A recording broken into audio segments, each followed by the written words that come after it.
السلام علیکم دوستوں، بہت سے دوست جو ہیں وہ مجھے کہتے ہیں کہ جی ہمارا جو ہفتہ کیسا گزرے گا اس کے بارے میں بتایا کریں کہ سٹار ہاروسکوپ جو ہے وہ اس کے بارے میں۔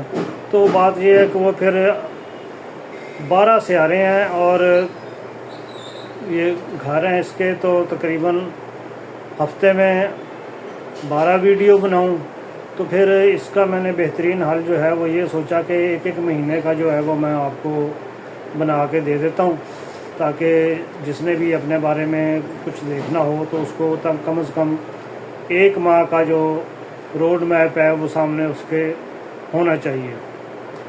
آپ کو ویڈیو اچھی لگا کرے تو اس کو لائک کر دیا کریں، شیئر کر دیا کریں اور میرے چینل کو سبسکرائب کر دیا کریں۔ تو شروع کرتے ہیں۔ سب سے پہلے برج حمل ایریز۔ اس میں یہ ہے کہ اس مہینے برج حمل والے افراد کی محبت اور تعلقات میں خوشگوار تبدیلیاں آ سکتی ہیں۔ سیارہ وینس جو کہ محبت کا حاکم ہے اور اس کے 7ویں گھر میں حرکت کر رہا ہے۔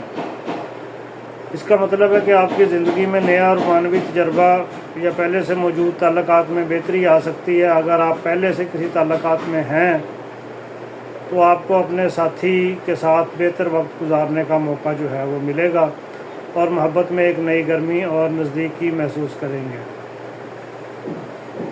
پھر سنگل افراد کے لیے یہ ہے کہ یہ نیا رشتہ شروع کرنے کے لیے بہترین وقت ہے، لیکن وقتی طور پر چیلنجز جو ہیں وہ بھی سامنے آ سکتے ہیں۔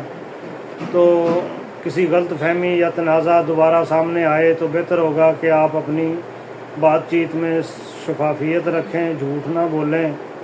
بعض اوقات ہوتا اکثر یہی ہے کہ ریلیشن جو ہے وہ اسی وقت خراب ہوتا ہے جب کوئی جھوٹ پکڑا جائے کسی کا اور کوئی ان ایون چیز جو ہے وہ سامنے آ جائے۔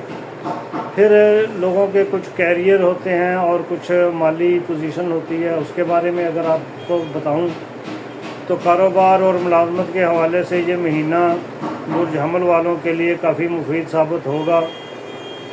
مریخ جو آپ کا حکمران سیارہ ہے اس کے 10ویں گھر میں ہے اور کیریئر اور سماجی تعلقات کی نمائندگی کرتا ہے۔ آپ کے پیشہ ورانہ زندگی میں نئی توانائیاں اور عزم آئے گا جس سے آپ اپنے مقاصد جو ہیں وہ حاصل کر سکتے ہیں اور آپ اس سلسلے میں پرجوش ہوں گے۔ مالی طور پر یہ مہینہ آپ کو کچھ نئے مواقع فراہم کر سکتا ہے، خاص طور پر اگر آپ نے کوئی سرمایہ کاری یا نئے کاروبار کی منصوبہ بندی کے بارے میں سوچا ہے، لیکن کچھ غیر متوقع اخراجات بھی سامنے آ سکتے ہیں، لہٰذا آپ کو مالی پوزیشن اور مالی منصوبہ بندی جو ہے وہ احتیاط سے کرنی چاہیے۔ پھر صحت کے معاملات جو ہیں وہ صحت کے معاملات میں یہ ہے کہ برج حمل والوں کو خاص توجہ دینے کی ضرورت ہے۔ آپ کے 6 گھر میں سیارہ زول کا اثر موجود ہے، جس کا مطلب ہے کہ جسمانی اور ذہنی تھکاوٹ محسوس ہو سکتی ہے۔ اپنی صحت کو برقرار رکھنے کے لیے آرام اور اچھی خوراک اور ورزش وغیرہ کو معمول بنائیں۔ اگر آپ زیادہ توانائی محسوس کرتے ہیں لیکن زیادہ محنت یا جذباتی دباؤ لینے سے بچیں، کوشش کریں کہ آپ کی صحت جو ہے وہ متاثر نہ ہو۔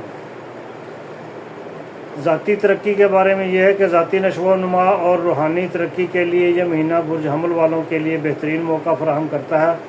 آپ کی زندگی میں ایک نئی سمت جو ہے وہ آپ اس کو دیکھ سکتے ہیں اور اپنے اندرونی اہداف پر توجہ مرکوز کر سکتے ہیں۔ مشتری جو کہ علم اور حکمت کا سیارہ ہے آپ کے 9ویں گھر میں حرکت کر رہا ہے، جس سے آپ کو نئے علم اور روحانیت کا تجربہ جو ہے وہ کرنے کا موقع ملے گا۔ یہ وقت ہے اپنے آپ کو اندرونی سفر پر غور کریں اور اپنی زندگی کے بارے میں اور زندگی کے مقاصد کو سمجھنے کی کوشش کریں، تو انشاءاللہ آپ کا یہ مہینہ جو ہے وہ بہتر گزرے گا۔ اس کے ساتھ ہی اجازت دیجیے۔ اللہ حافظ۔